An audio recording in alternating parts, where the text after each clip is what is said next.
भारत माता की, भारत माता की, भारत माता की। वंदे वंदे वंदे। जन विश्वास यात्रा के आज यहां पर समारोह और जनपद अमेठी को मिलने वाली तमाम प्रकार की इन सौगातों के आयोजन कार्यक्रम में मंच पर उपस्थित इस क्षेत्र के लोकप्रिय सांसद, केंद्रीय मंत्री माननीय श्रीमती स्मृति ईरानी जी, प्रदेश सरकार में मेरे वरिष्ठ सहयोगी, संसदीय कार्य, वित्त और चिकित्सा शिक्षा विभाग के मंत्री श्री सुरेश कुमार खन्ना जी, ग्राम्य विकास विभाग के मंत्री श्री राजेंद्र प्रताप सिंह उर्फ मोती सिंह जी, माननीय सांसद श्री विनोद सोनकर जी, प्रदेश सरकार में मेरे सहयोगी मंत्रीगण श्री मोहसिन रजा जी, सुरेश पासी जी, धर्मवीर प्रजापति जी, माननीय विधायक श्री मयंकेश्वर शरण सिंह जी, माननीय विधायक श्रीमती गरिमा सिंह जी, जिला पंचायत के अध्यक्ष श्री राजेश अग्रहरी जी, भारतीय जनता पार्टी के जिला के अध्यक्ष श्री दुर्गेश त्रिपाठी जी, पूर्व विधायक श्री तेजभान सिंह जी, आज के इस कार्यक्रम में उपस्थित जन विश्वास यात्रा से जुड़े हुए सभी हमारे वरिष्ठ पदाधिकारीगण, सम्मानित जनप्रतिनिधिगण और भारी संख्या में यहां पर उपस्थित अमेठी से जुड़े हुए सभी भाइयों बहनों, मैं इस भूमि को और यहां के नागरिकों का अभिनंदन करते हुए क्रांतिकारियों की, संतों, सिद्धों, ऋषियों की इस भूमि को मैं कोटि कोटि नमन करता हूं। भाइयों बहनों, अमेठी में मध्यकाल में ही एक सूफी संत हुए थे।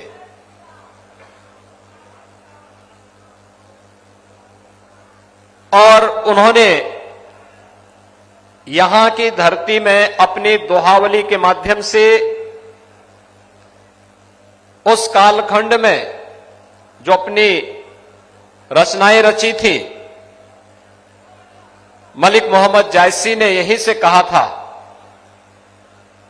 कि योगी सिद्ध होई तब जब गोरख सो भेंट। स्योतार महायोगी गोरखनाथ के वे अनन्य अनुयायी थे और उन्होंने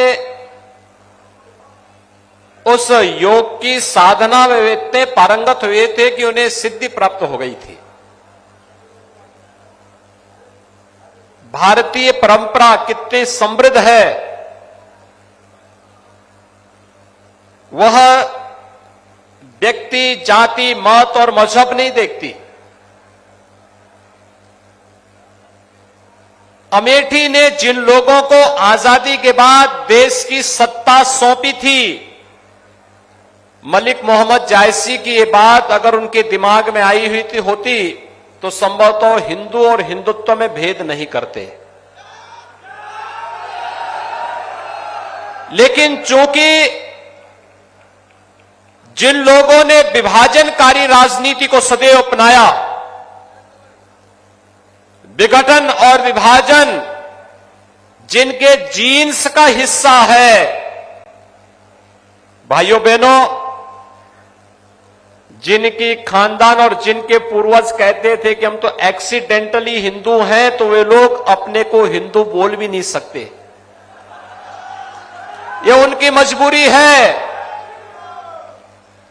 ये उनकी मजबूरी है कि वह आज आपके उत्साह और उमंग के सामने, आपकी आस्था के सामने नतमस्तक हो गए हैं। अन्यथा उन लोगों ने तो बहुत पहले कह दिया था कि हम एक्सीडेंटली हिंदू हैं, यानी दुर्भाग्य से ही भारत में जन्म ले लिए हैं। और इसलिए जब वे एक्सीडेंटली थे तो ये एक्सीडेंट देश के साथ जब भी अवसर मिला, देश के साथ भी और अमेठी के साथ भी यही करते रहे। याद करिए, आपके पूर्व सांसद जब विदेश में रहते हैं तो भारत के खिलाफ बोलते हैं, और जब केरल में जाते हैं तो अमेठी के खिलाफ भी जरूर बोलते हैं, अमेठी की जनता को कोसते हैं। भाइयों बहनों, मैं ये नहीं समझ पाया कि इतना तो खुद गर्ज किसी को नहीं होना चाहिए कि जिस जनता ने उन्हें सत्ता के शीर्ष पर पहुंचाने में योगदान दिया, अपनी नाकामयाबियों को छुपाने के लिए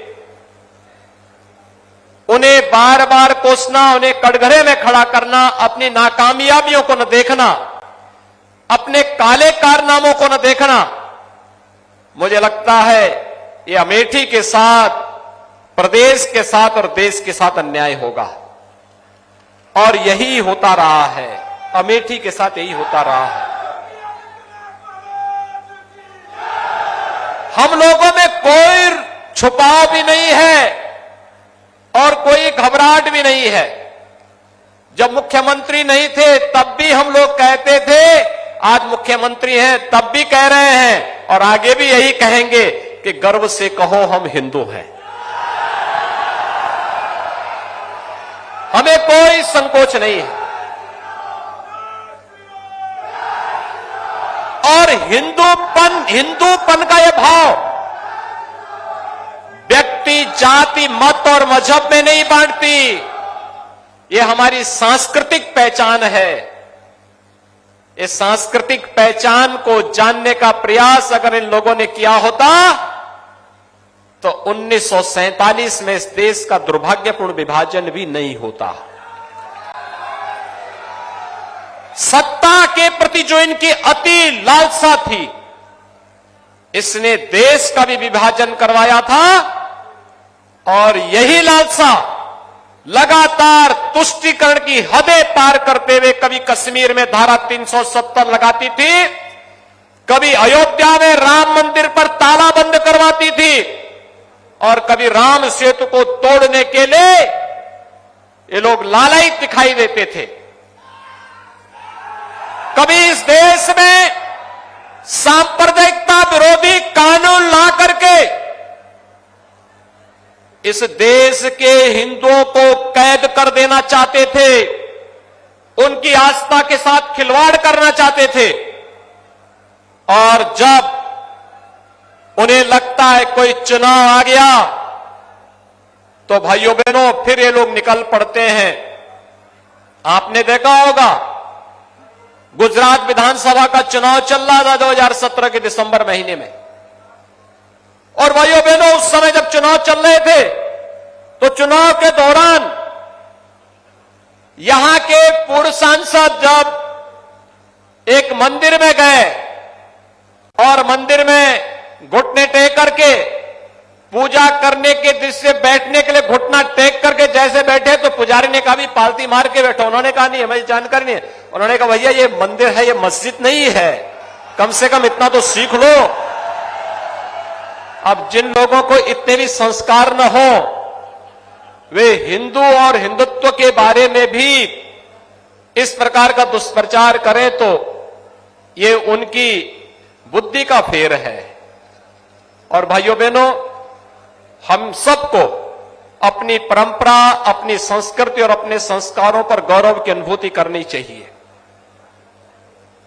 हम सबको इस बारे में विश्वास होना चाहिए कि दुर्लभम भारतीय जन्म मानुषम तत्र दुर्लभम। भारत में जन्म लेना दुर्लभ है, और इसमें मनुष्य के रूप में जन्म लेने का सौभाग्य हम सबको प्राप्त हुआ है। ये हमारे लिए और भी सौभाग्यशाली है। हम अपने सौभाग्य के लिए गौरव की अनुभूति करें और मुझे लगता है हर भारतीय को इस पर गौरव की अनुभूति होनी चाहिए। हम भारतीय हैं और हिंदू हमारा सांस्कृतिक पहचान है, इस पर भी हमें गौरव की अनुभूति होनी चाहिए। लेकिन एक बात मैं आपको बताना चाहता हूं भाइयों, मैं आप सबको एक बात बताना चाहता हूं। वर्तमान में पूरी दुनिया कोरोना महामारी से त्रस्त है। कोरोना महामारी के दौरान आपने देखा होगा केंद्र सरकार प्रधानमंत्री मोदी जी के नेतृत्व में पूरा देश का प्रधानमंत्री मोदी जी मार्गदर्शन कर रहे थे। समाज के हर एक तबके के लिए योजनाओं की घोषणा कर रहे थे। प्रदेश में हमारी सरकार कार्य कर रही थी। मैं देख रहा था कि कोरोना कालखंड में भी आपकी लोकप्रिय सांसद, आपके विधायकगण, भारतीय जनता पार्टी के पदाधिकारी आपके बीच में आकर के आपकी सेवा कर रहे थे। लेकिन उस समय कांग्रेस फर्जी बस के नंबर देकर के श्रमिकों के जीवन के साथ खिलवाड़ कर रही थी। आपने देखा होगा भाई बहन का फर्जीवाड़ा। 1000 बस का नंबर हमें दिए और जब मैंने उनकी जांच कराई तो पता लगा कि स्कूटर का नंबर दे दिया। ये तो एक वाहन का मैंने आरटीओ के यहां जांच करवाया तो पता लगा कि एक ट्रक जो पहले ही कंडम हो चुका कबाड़ी के यहां पड़ा हुआ उसका भी नंबर दे दिए। अब आप सोचिए, कोरोना से हम लड़ाई लड़ रहे हैं, एक एक श्रमिक की जान को बचा रहे हैं, कोटा से अपने युवाओं को वापस ला रहे हैं, प्रयागराज में प्रतियोगी परीक्षाओं की तैयारी कर रहे अपने नौजवानों को वापस उनके घरों तक पहुंचाने का कार्य कर रहे हैं। और कांग्रेस फर्जी बस का और स्कूटर का नंबर देकर के उनके जीवन के साथ खिलवाड़ कर रही थी। आपने दृश्य तो देखा होगा ना, जब हम लोगों ने एफआईआर दर्ज करवाई थी, कार्रवाई करवाई थी। और इसलिए कार्रवाई कराई थी क्योंकि सरकार की कार्रवाई में बाधक डालकर बाधा पैदा करके ये लोग अव्यवस्था पैदा करना चाहते थे। कहीं कोई भी कांग्रेस का व्यक्ति, समाजवादी पार्टी का कोई व्यक्ति, कोई नेता, कोई जनप्रतिनिधि, कोई पदाधिकारी उनके राष्ट्रीय अध्यक्ष से लेकर के प्रदेश अध्यक्ष तक या फिर एक सामान्य कार्यकर्ता से लेकर के उनका कोई जनप्रतिनिधि जनता के बीच में नहीं था। पिछले 2 महीने से जब चुनाव की आहट सुनाई दी तो ये लोग जहां तहां थोड़ा अपना दर्शन देने के लिए आ रहे होंगे। यानी ये चुनावी पर्यटन है। चुनावी पर्यटन के बाद फिर 4.5 साल तक ये लोग गायब हो जाएंगे, फिर नहीं दिखाई देंगे और फिर दिखाई दे रहे होंगे, आ रहे होंगे। कोई यात्रा निकाल रहा है, कोई कुछ और कर रहा है, अलग अलग काम धाम इनके होते हैं और उसी में फिर निकल पड़े हैं।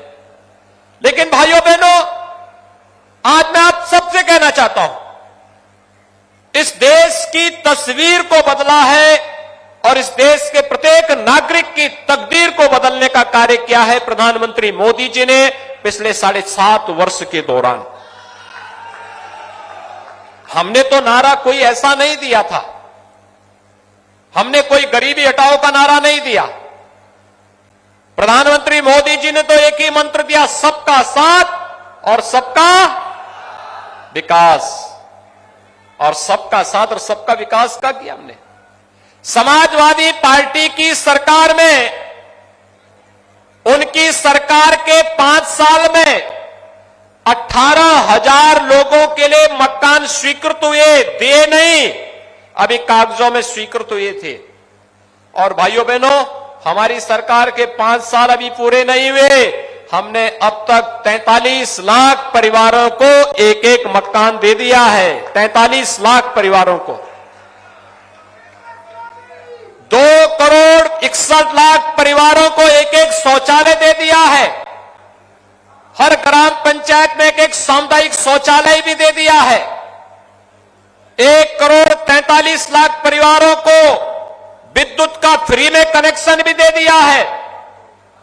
और यही नहीं, 9 करोड़ लोगों को आयुष्मान भारत में और मुख्यमंत्री जन आरोग्य योजना में फ्री में 5 लाख रुपए हर वर्ष स्वास्थ्य बीमा का कवर भी उपलब्ध करवा दिया है। क्या कर रही थी कांग्रेस? 55-60 वर्ष के दौरान समाजवादी पार्टी को प्रदेश में 4 बार अवसर मिला था। क्या कर रही थी समाजवादी पार्टी? और बहन जी को भी 3 बार अवसर मिला था। क्या कर रही थी ये सभी? भाइयों बहनों, पिछले 7 वर्ष के दौरान देश को हर एक क्षेत्र में सफलता प्राप्त हुई। गरीब को राशन भी मिल रहा है, गरीब को मकान भी मिल रहा है, समाज के प्रत्येक तबके को सम्मान देने का कार्य भी हो रहा है और इंफ्रास्ट्रक्चर डेवलपमेंट के बड़े बड़े कार्य भी हो रहे हैं। ये पूर्वांचल एक्सप्रेसवे, कोई सोचता था अमेठी होके वे जाएगा, लेकिन आज अमेठी का भी एक बड़ा भूभाग पूर्वांचल एक्सप्रेसवे के साथ जुड़ा है। और भाइयों बहनों, ये केवल एक्सप्रेसवे नहीं है, अभी तो इसमें औद्योगिक क्लस्टर बनने हैं। अमेठी के लोगों को यहीं पर उसके किनारे नौकरी और रोजगार भी उपलब्ध करवाने की कार्रवाई होने जा रही है। आज तो ये हकीकत है, इतने कम समय में एक्सप्रेसवे का बन जाना। अब एक्सप्रेसवे कोई इसको तो छुपा नहीं सकता, लेकिन हम लोगों ने बना के तैयार किया है। आज तो मेडिकल कॉलेजेस की एक श्रृंखला 1947 से लेकर 2017 के बीच 70 वर्षों में प्रदेश में केवल 12 मेडिकल कॉलेज बने थे। अगर मैं 1947 के पहले भी जोड़ दूं तो कुल 17 मेडिकल कॉलेज बने थे प्रदेश में। और भाइयों बहनों, आज हम लोग प्रदेश में 35 नए मेडिकल कॉलेज बना रहे हैं। 4.5 वर्ष में 35 नए मेडिकल कॉलेज, जिसमें अमेठी का भी एक मेडिकल कॉलेज है। मेडिकल कॉलेज के लिए तिलोई में आज भारतीय यानी यहां पर 200 बेड्स का हॉस्पिटल भी यहां पे लोकार्पित हो गया है। भाइयों बहनों, ये विकास की प्रक्रिया पहले भी चल सकती थी। ये गरीबों को मकान, गरीबों को शौचालय, गरीबों को विद्युत का कनेक्शन, गरीबों को रसोई गैस का कनेक्शन, गरीबों को स्वास्थ्य बीमा का कवर, फ्री में टेस्ट, फ्री में उपचार, ऑक्सीजन के प्लांट लगना। स्मृति जी न जाने कहां कहां से ला करके हर हॉस्पिटल में एक एक प्लांट स्थापित कर दिए हैं। पर्याप्त मात्रा में ऑक्सीजन प्लांट आज लग चुके हैं। क्या कर रहे थे लोग 50 वर्षों तक?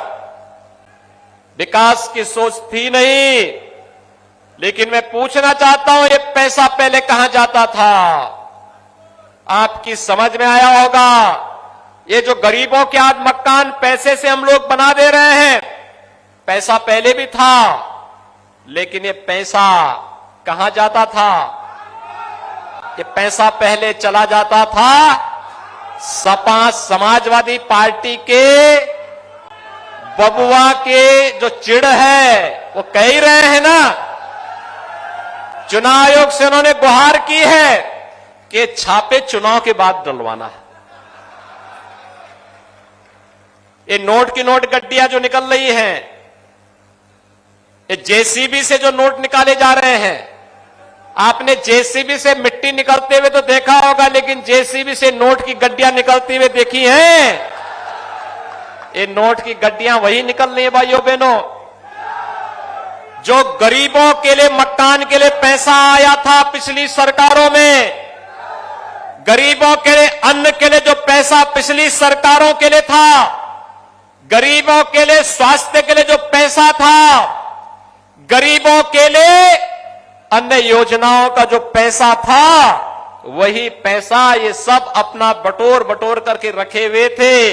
आज उसी पैसे को निकाल करके फिर से उसको विकास के कार्यों में हम लोग लगवाएंगे, इसलिए जेसीबी चलवाई जा रही है। और इस कार्य को हम लोग पहले से भी कर रहे हैं। हमने पहले ही कहा था, जब सरकार में आए थे तभी हमने कहा था अपराध और अपराधियों के प्रति जीरो टॉलरेंस की नीति के तहत कार्य करेंगे। ये अपराधी और माफिया जो सरकारी संपत्तियों पर कब्जा करते थे, गरीबों की संपत्ति पर कब्जा करते थे, व्यापारियों की संपत्तियों पर कब्जा करते थे, शरीफ और सम्मानित लोगों की संपत्ति पर कब्जा करते थे और फिर सत्ता अधिष्ठान में बैठ करके धमकाने का कार्य भी करते थे, इन सबको पहले उठा उठा करके जेल के अंदर ठूसने का कार्य किया गया। बाद में संपत्तियों की जांच की गई और जहां पर लगा ये अवैध है, वहां पर भाइयों बहनों बुलडोजर चलाने में भी कोई गुरेज नहीं की। भाइयों बहनों, प्रदेश सरकार का बुलडोजर जब चलता है तो उस समय समाजवादी पार्टी के बबुआ को बुरा लगता है। जब माफियाओं की संपत्ति जब्त की जाती है तो उनको बुरा लगता है। भाई और बहन को जब माफियाओं के ऊपर बुलडोजर चलाया जाता है तो दोनों को बुरा लगता है। ये सब क्यों हो रहा है? ये लोग आतंकवादियों के खिलाफ दायर मुकदमों को वापस लेते हैं। ये लोग पेशेवर अपराधियों को गले से लगाते हैं। गरीबों के लिए आने वाले पैसे को हड़प जाते हैं। विकास की योजना में डकैती डालने का कार्य करते हैं। और जब प्रदेश सरकार अपराध और अपराधियों के प्रति जीरो टॉलरेंस की नीति के तहत कार्य करती है, पेशेवर माफियाओं के द्वारा अनैतिक तरीके से अर्जित की गई संपत्ति पर बुलडोजर चलाने का काम करती है, तो इनको बुरा लगता है। आप मुझे बताइए, क्या प्रदेश सरकार का बुलडोजर चलना चाहिए? सभी लोग सहमत हैं? आशीर्वाद है ना? आप लोग सहमत हैं कि चालू रहना चाहिए? ये चरेवेती होना चाहिए ना? ये चलते रहना चाहिए? सभी की सहमति है? तो भाइयों बहनों, मैं भी आपको यही आश्वासन देने के लिए आया हूं। आप मुझे एक बात बताइए, अयोध्या में राम मंदिर का निर्माण का ये भाई बहन बना लेते? याद करिए, सोमनाथ के मंदिर के पुनरुद्धार कार्यक्रम में जब पहले राष्ट्रपति जा रहे थे, डॉक्टर राजेंद्र प्रसाद जी, तो उस समय इनके परनाना ने विरोध किया था। यानी भगवान के मंदिर का हो रहा, उन्होंने कहा ये नहीं करना चाहिए। यानी कश्मीर में धारा 370 लगाने में उनको गुरेज नहीं थी, क्योंकि कश्मीर में धारा 370 आतंकवाद की जड़ थी। लेकिन सोमनाथ के मंदिर का विरोध जरूर कर रहे थे। भाइयों बहनों, अयोध्या में राम मंदिर का विरोध भी ये लोग कर रहे थे। और कुछ लोग तो कहते थे परिंदा भी पर नहीं मार सकता। आज जो कह रहे हैं हम सत्ता में होते तो मंदिर का निर्माण अब तक कर चुके होते, तो फिर राम भक्तों पर गोलियों चलाने वालों माफी मांगोगे? राम भक्तों से क्या माफी मांगोगे इस कार्य के लिए? राम भक्तों का नृशंस हत्या करने वाले लोग आज मंदिर की बात कर रहे हैं। यही आपकी ताकत है भाइयों बहनों, यही ताकत है आपकी। आज सब आपके सामने नतमस्तक है, और ये इसलिए आपके सामने नतमस्तक है क्योंकि इन्होंने पहले वंशवाद और परिवारवाद की राजनीति की। इन लोगों ने पहले जातिवाद के नाम पर समाज को बांटा, और जब इन्हें लगा कि मोदी जी के आने के बाद वंशवाद, परिवारवाद, जातिवाद ये सब चला गया कूड़े के दान में, अब तो देश के अंदर एक ही बात गूंज रहा है, वह बात है राष्ट्रवाद का। तो अब ये भी नतमस्तक आपके सामने हो चुके हैं। नहीं तो ये लोग पहचानते ही नहीं थे। भगवान राम और भगवान कृष्ण को काल्पनिक कहते थे। कहते थे कि अयोध्या में राम मंदिर का फैसला आ जाएगा तो खून की नदियां बहेंगी। मैंने कहा रे बेकार की बात करते हो। फैसला आएगा, एक मच्छर नहीं मरेगा, सबसे शांतिपूर्ण दिन रहेगा। और हुआ ना, जिस दिन 9 नवंबर 2019 को अयोध्या में राम जन्मभूमि के बारे में माननीय उच्चतम न्यायालय का फैसला आया था, प्रदेश में एक भी घटना नहीं घटित हुई। उत्साह के साथ सब लोग मग्न थे, शांतिपूर्ण सौहार्दपूर्ण दिन था। ऐसा लगता जैसे राम राज्य आ गया है, राम राज्य का दिन था भाइयों बहनों। 500 वर्षों के बाद ये सपना साकार किया है मोदी जी ने, लेकिन इन लोगों को यह अच्छा नहीं लगता। अयोध्या में राम मंदिर का निर्माण हो, भव्य राम मंदिर का निर्माण हो, इनको अच्छा नहीं लगता। आपने देखा होगा अभी काशी में, भाइयों बहनों, अभी आपने काशी में देखा होगा, काशी में भगवान विश्वनाथ के भव्य धाम का निर्माण प्रधानमंत्री मोदी जी ने किया है। और भव्य धाम काशी विश्वनाथ धाम का निर्माण होकर के आपने देखा होगा, टेलीविजन में कितने लोगों ने देखा काशी विश्वनाथ धाम का उद्घाटन का कार्यक्रम। भाइयों बहनों, मोदी जी ने वहां पे क्या काम किया था? गए, पहले गंगा जी में डुबकी लगाए। गंगा जी में डुबकी लगाने के बाद गंगा जल अपने साथ कलश लेकर के आए थे, और कलश को लेकर गंगा जल लेकर के स्वयं गए, भगवान शिव का अभिषेक किया। आपने देखा ना? और भगवान शिव का अभिषेक करने के बाद फिर गए और श्रमिकों के ऊपर पुष्प वर्षा किए। देखा ना वह भी दृश्य? कभी किसी प्रधानमंत्री को श्रमिकों के ऊपर पुष्प वर्षा करते हुए देखा है क्या? आपने इतिहास में तो सुना होगा कि जिन श्रमिकों ने ताजमहल का निर्माण किया था, उन श्रमिकों के हाथ काट दिए गए थे। मालूम है ना? एक उस सोच के लोग थे, और एक यह सोच है जो राष्ट्र निर्माण की है, जो काशी विश्वनाथ धाम का निर्माण करने वाले श्रमिकों पर पुष्प वर्षा भी करते हैं।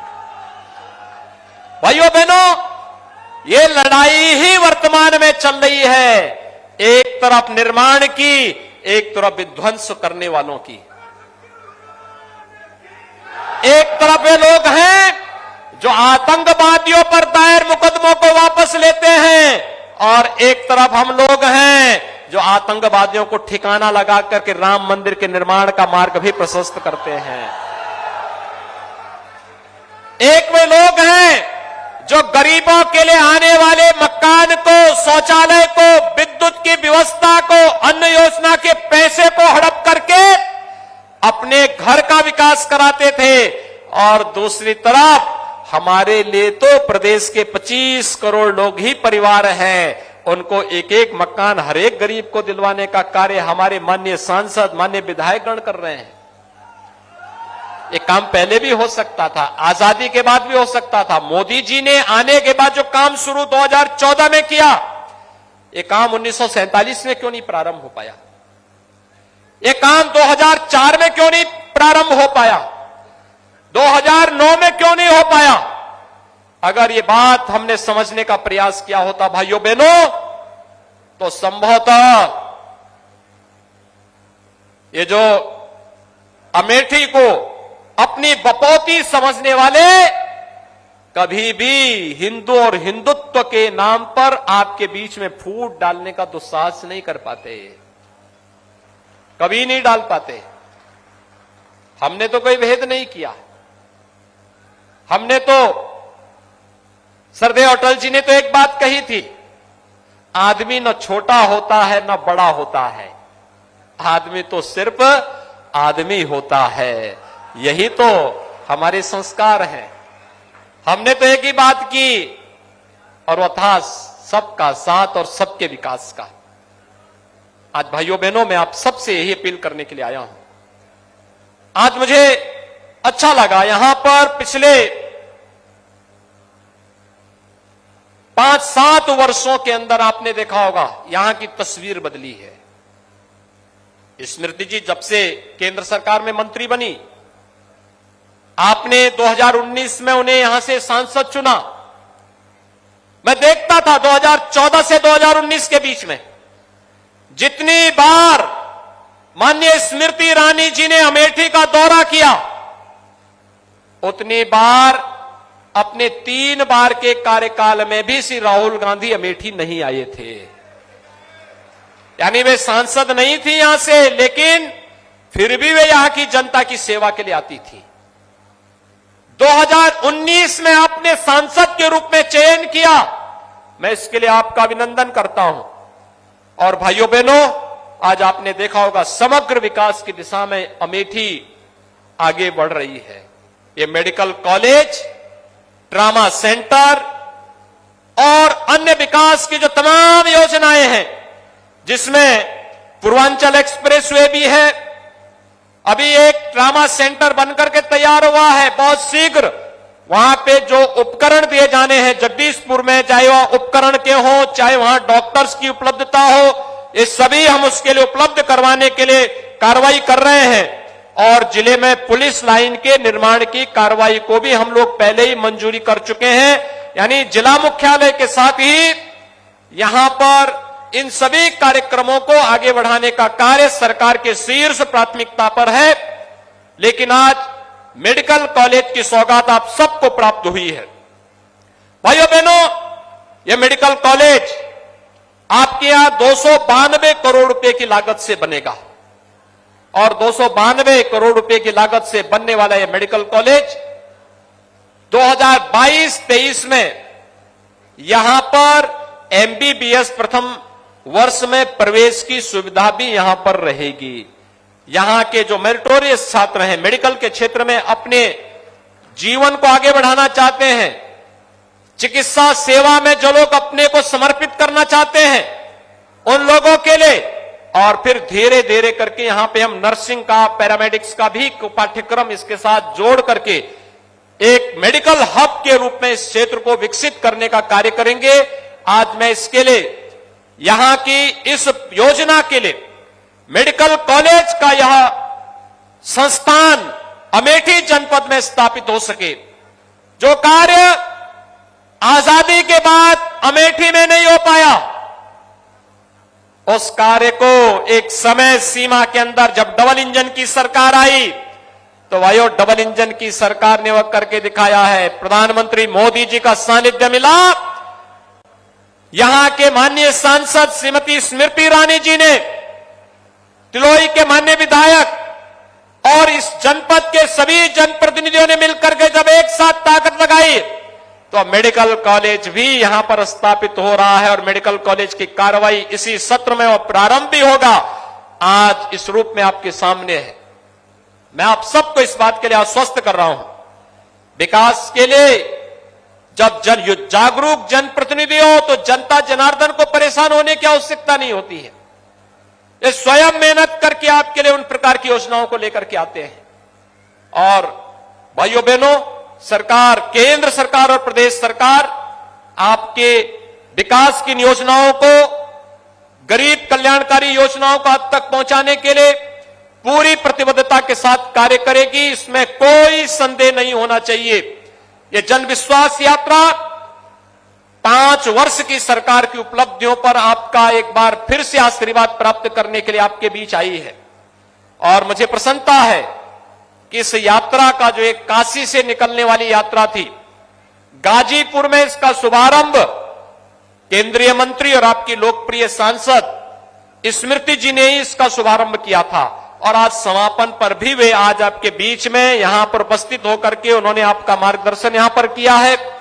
मैं इस अवसर पर आप सबका अभिनंदन करूंगा कि आपने इस जनविश्वास यात्रा के प्रति जो स्नेह दिखाया है, मैं इसके लिए आप सबका हृदय से अभिनंदन करता हूं, आपका आह्वान करता हूं। भारतीय जनता पार्टी ने जो कहा सो करके दिखाया है और भारतीय जनता पार्टी जो कहेगी वह करके दिखाएगी। भाई यही मुझे आप सबसे कहना था। आप सभी मेरे साथ मिलकर के बोलेंगे, दोनों हाथ उठा करके मेरे साथ एक बार बोलेंगे, भारत माता की, भारत माता की, भारत माता की, वंदे वंदे वंदे।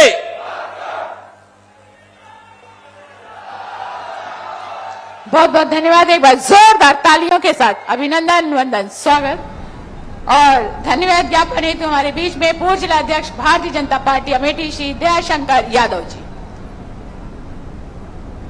हम आभार व्यक्त करते हैं अपने सम्मानित एसपी मुख्यमंत्री आदरणीय